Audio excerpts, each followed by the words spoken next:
1980년 마카오의 한 식당이 손님으로 북적였습니다.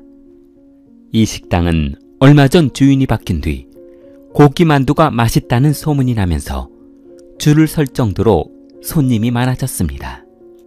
단골 손님들이 전 사장님은 어디로 갔냐며 물었으나 새로 인수한 사장은 그는 고향으로 돌아갔으니 더 이상 찾지 말라고 했습니다. 얼마 후 새로 인수한 만두집 사장은 살인 혐의로 검거되었고 이웃 주민은 그가 검은색 봉투에서 고기를 꺼내 만두를 만들었다는 진술을 했는데 1960년대 마카오의 인구는 약 20만 명 정도였습니다. 그러나 1980년대에 접어들면서 인구는 40만을 넘어서기 시작했고 동남아 국가들과 아주 근접한 지리적 조건 때문에 불법 이민자들이 보트를 타거나 물살이 약할 때 수영을 해서 들어오는 경우가 많았습니다. 그러다 보니 마카오에는 신원이 확인되지 않은 외국인들이 늘어나기 시작했고 식당이나 유흥업소에는 항상 불법 체류자들이 직원으로 일하고 있었습니다. 80년대에서 90년대로 접어들면서 마카오는 도박과 유흥도시로 유명해지게 되었고 보트를 타고 몰래 들어오는 외국인들이 절정에 달하더니 마약 밀수가 기승을 부리고 있었습니다. 자고 나면 해변가에 마약을 밀수하다 익사해 죽어서 떠밀려온 시신이 널려있는가 하면 각종 신체 부위가 잘려서 떠밀려온 경우도 허다했습니다. 경찰은 마카오 해변에서 시신이 발견되었다거나 절단된 시신의 일부가 발견되었다고 해서 크게 놀라거나 조사를 실행하지는 않았습니다. 신고가 접수되었으니 일단 출동은 하되 어차피 자국민이 아닌 외국인들이기 때문에 귀찮기도 하고 조사의 필요성을 느끼지 못해 그냥 넘어가는 경우가 대부분이었습니다. 1985년 8월 8일 오후 12시 30분 마카오 콜로안 아포앙 해변에서 수영하고 놀고 있던 관광객은 해변에 떠있는 이상한 물건들을 확인해 보기 위해 다가갔습니다. 그가 다가가 물건을 확인한 순간 사람의 신체 부위 같다는 생각을 했습니다. 그것은 누가 봐도 사람의 발목이었고 모형 같기는 했으나 한두 개가 아니었기 때문에 무서워지기 시작했습니다. 남성은 곧바로 경찰에 신고했고 잠시 후 현장에 도착한 경찰은 인근 지역을 통제하고 추가로 다른 시신이 있는지 찾아봤습니다. 해변에서 처음 발견된 것은 사람의 오른쪽 발 4개였는데 사람의 한쪽 발이 이렇게 잘려있다면 죽어있는 사람도 분명 4명이라는 말인데 아무리 찾아봐도 시신의 다른 부위는 보이지 않았습니다. 그리고 더욱 충격적인 것은 잠시 후 추가로 왼쪽 발 2개와 왼손 1개 그리고 오른손 1개가 발견되었습니다. 경찰은 발견된 시신들을 확인하던 중 왜 시신의 일부 부위만 있고 몸통은 보이지 않는지 이상한 생각이 들었습니다. 시신은 파크 병원으로 옮겨 정밀 검사를 해보았는데 조각에 잘린 부위는 선박의 프로펠러나 그물에 의해 잘린 것이 아닌 사람이 날카로운 금속 물질로 절단한 것 같았습니다. 그리고 부패 정도로 보아 대략 2일에서 3일 정도 바다에서 떠다닌 것 같았습니다. 이틀 후 1985년 8월 10일 오전 10시 10분 경찰은 혹시나 하는 마음에 시신의 일부가 추가로 발견되지 않을까 하며 인근 지역을 순찰했습니다. 그러자 순찰 중이던 경찰은 저 멀리에서 들개 한 마리가 고기 덩어리를 물어뜯고 있는 장면을 목격하고 재빨리 달려갔습니다. 그것은 여성의 손목이었는데 개가 물어뜯어서 아주 좋지 않은 상태였습니다. 그 뒤로 총 11개의 신체 부위가 발견되었으나 더 이상은 발견되지 않아 수색 작업은 중단했습니다. 경찰은 우선 이 시신들이 바다를 운항 중이던 배에서 버린 것인지, 이민자들이 불법 입국을 하다 사망해 저렇게 된 것인지, 자국 내에서 누군가 사람을 살해하고 버린 것인지 그것을 알아내는 것이 급선무라고 생각했습니다. 경찰은 전국에 포스터를 붙이고 목격자의 신고를 기다려봤습니다. 그러나 한 달이 지나도 용의자를 발견하거나 목격자가 나타나지 않아 수사본부는 해체되었고 사건은 미궁 속으로 빠지고 말았습니다. 1986년 4월, 마카오 경찰서에 한 통의 편지가 날아왔습니다. 편지 내용은 다음과 같았습니다. 제 동생은 정린이라는 식당 사장인데 마카오에서 수년간 일하며 돈을 벌고 있었습니다. 그런데 작년 8월에 갑자기 연락이 두절되면서 지금까지 연락이 안 되고 있습니다. 신문을 보니 해변에서 신원을 알 수 없는 시신들이 여러 구 발견되었다는 기사를 보고 혹시나 실종된 동생이 아닌가 생각하며 편지를 보냅니다. 동생은 마지막에 마카오 8선반점이라는 곳을 운영했는데 최근에 그 호텔과 식당이 다른 사람에게 팔렸더군요.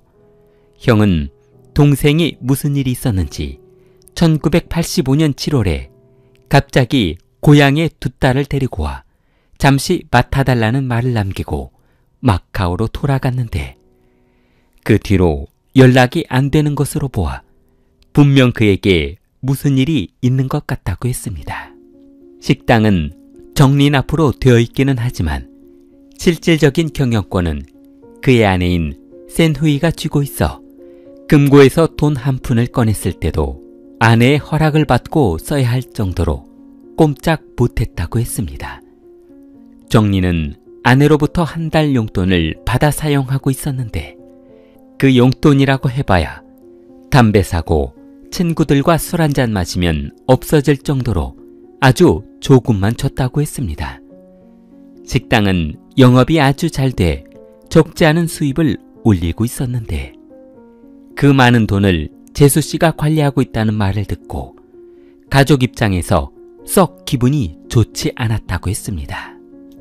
그래서 혹시나 동생이 실종된 것이 정린의 아내가 불륜남인 황지형과 같이 공모해 남편을 살해하고 현재 식당을 인수한 것이 아닌가 하는 의심이 든다고 했습니다. 그런데 경찰은 실종된 정린의 형이 보내준 편지를 보던 중 그가 왜 동생이 고향집에 찾아왔을 당시인 1985년 7월 직후에 신고를 하지 않고 반년이 지난 1986년 4월에서야 실종 신고를 했는지 의심됐습니다.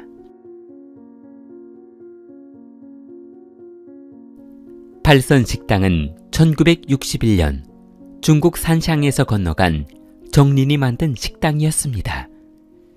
그 당시 마카오에서는 닭과 오리를 꼬치에 꽂아 숯불에 구워 팔았는데 인기가 아주 좋아 그 일대에서는 최고의 매출을 올리고 있었습니다.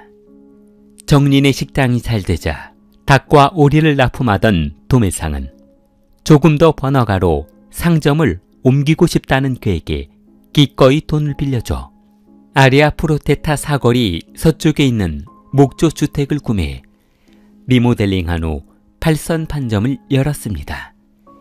자리를 옮기고 난 후 정린의 식당은 맛있다는 소문이 나면서 엄청난 돈을 벌어들였고 지인들은 자리 잡은 그에게 참한 아가씨가 있다며 소개시켜줬는데 그녀가 바로 센후이라는 여성이었습니다. 1967년에 결혼한 두 사람은 딸 4명과 아들 하나를 낳으며 행복하게 살았는데 그녀는 사실 처녀 시절부터 마작과 도박에 빠져 사는 여성이었습니다. 그녀에게는 광저우에 살고 있는 친척이 있었는데 센후이가 마카오에서 자리를 잡고 있다고 하자 마카오로 미립국했습니다. 그녀는 처음에는 일손이 부족한 발선 식당에서 일할 것처럼 하며 초반에는 조금 도와주더니 월급 받은 돈을 인근 마작방에서 모두 잃고 돈을 더 주는 곳에 가서 일하겠다며 떼를 부리다 언니가 뜻을 받아주지 않자 센후이 몰래 금고에 있는 돈에 손을 대기 시작하더니 정린에게 발각되어 식당에서 쫓겨나고 말았습니다. 그런데 그녀가 쫓겨난 것은 쫓겨난 것이고 한동안 연락이 없자 실종된 그녀가 걱정된 센후이는 슬슬 걱정이 되기 시작했습니다. 경찰은 사건의 실마리를 찾기 위해 신고 편지에 적혀있는 황지형이라는 남자를 만나기 위해 팔선 식당으로 찾아갔습니다.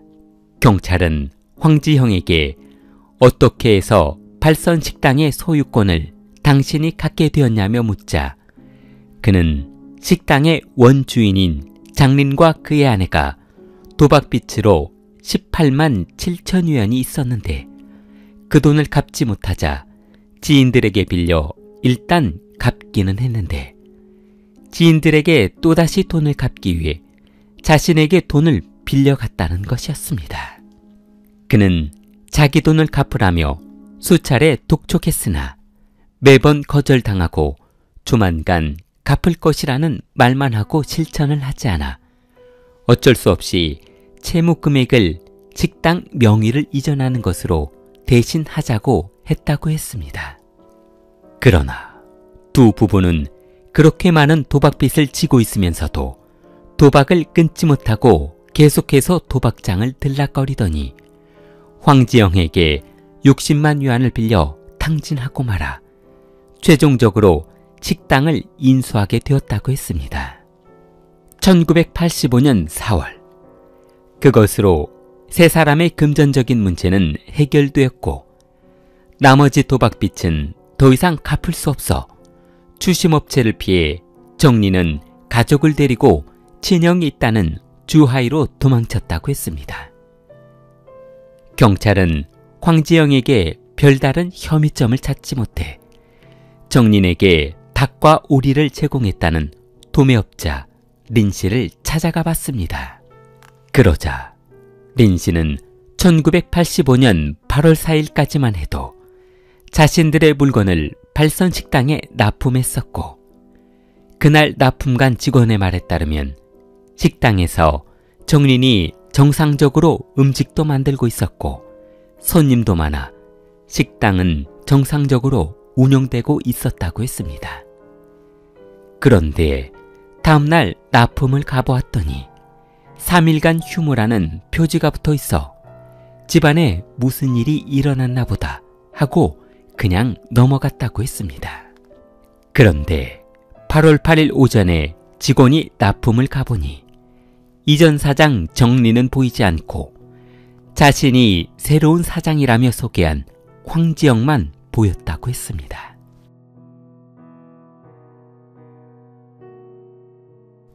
경찰은 린 사장의 진술을 바탕으로 그날 벌어진 사건을 정리해보기 위해 출입국 관리소에 혹시나 정린 가족이 이민을 가거나 고향으로 돌아간 출입국 기록이 있는지 알아보았으나 그들의 출국 기록은 어느 곳에도 남아있지 않았습니다.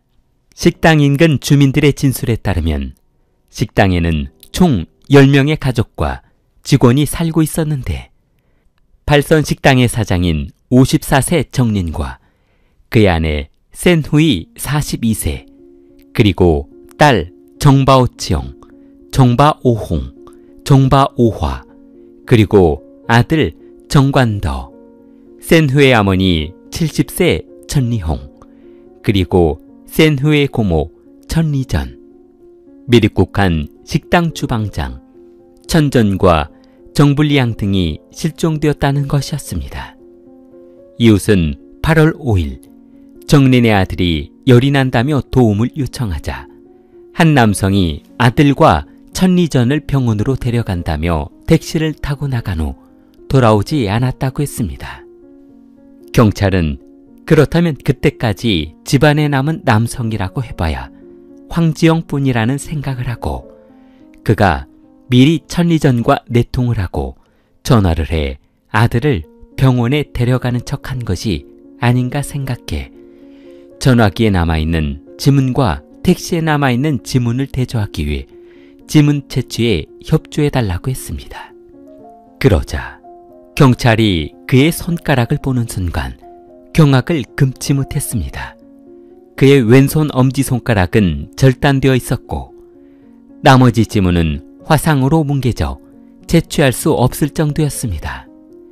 그의 행동이 의심스러웠던 경찰은 어떻게 10손가락 모두 화상을 입을 수 있냐고 묻자 오리 요리를 하다가 프라이팬에 손을 대어 화상을 입어서 그렇다고 했습니다.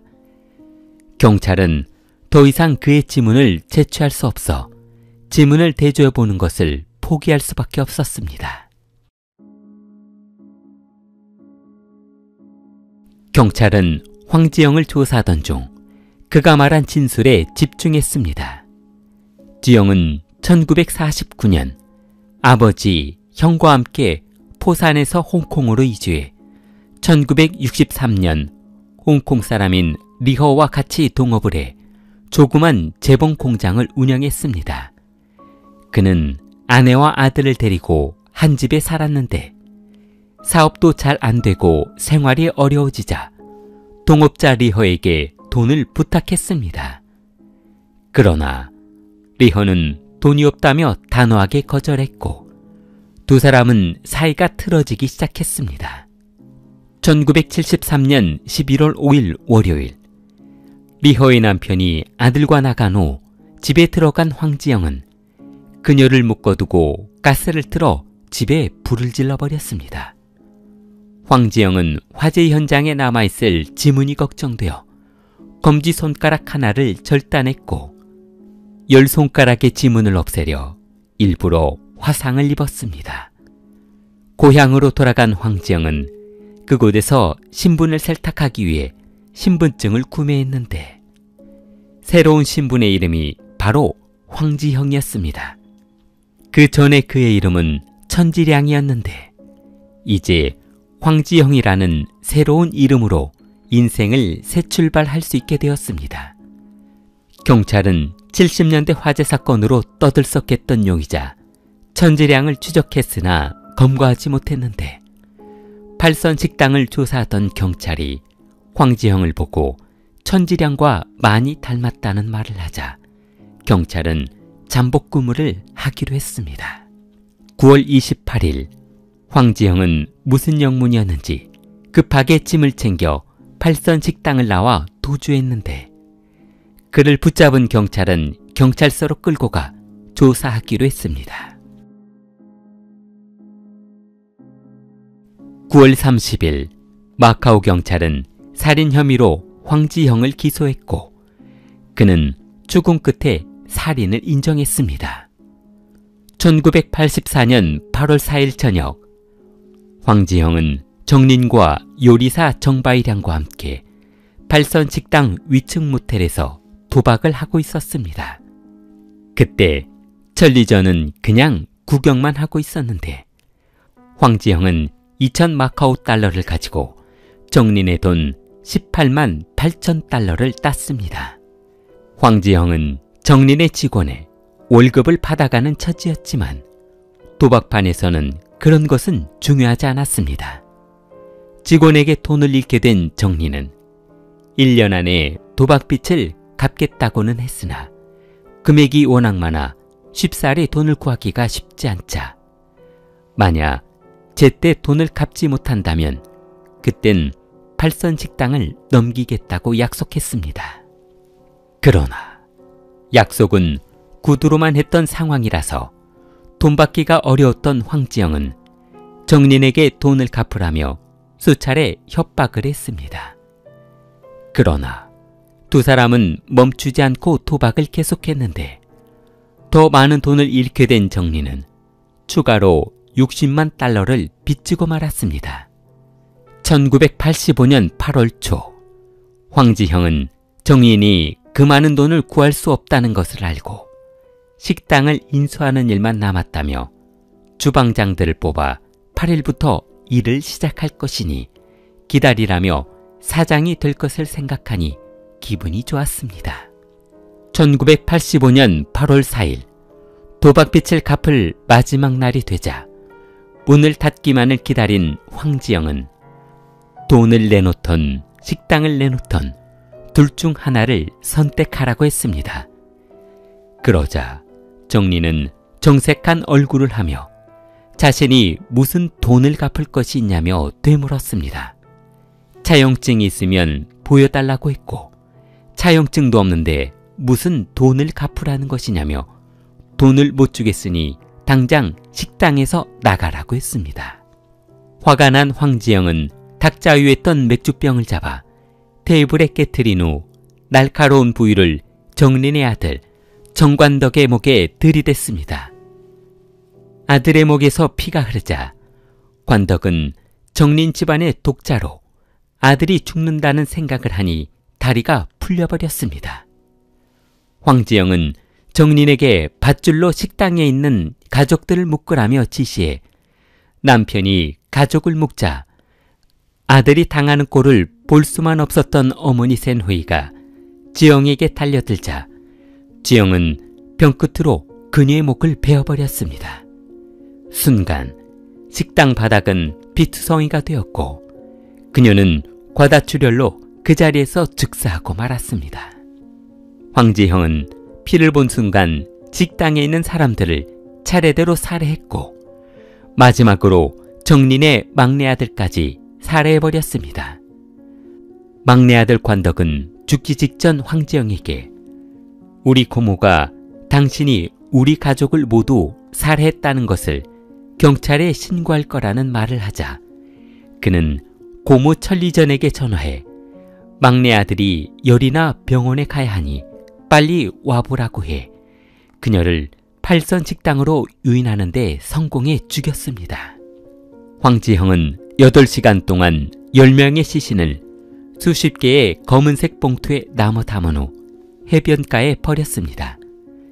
그러나 경찰 조사 결과 해변에서는 팔과 다리만 발견되었을 뿐 나머지 몸통과 허벅지, 머리는 발견되지 않았는데 그는 끝까지 나머지 부위에 대해서는 알 수 없다며 입을 다물었습니다.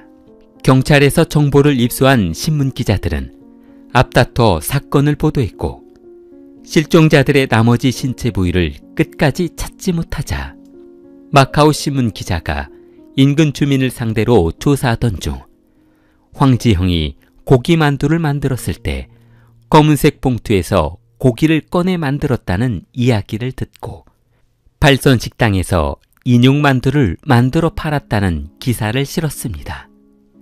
기사가 나가자마자 인육으로 만두를 만들어 팔았다는 소문이 퍼지면서 신문은 날개 달린 듯 팔렸고 지금까지도 그 진실을 아는 사람은 아무도 없었습니다.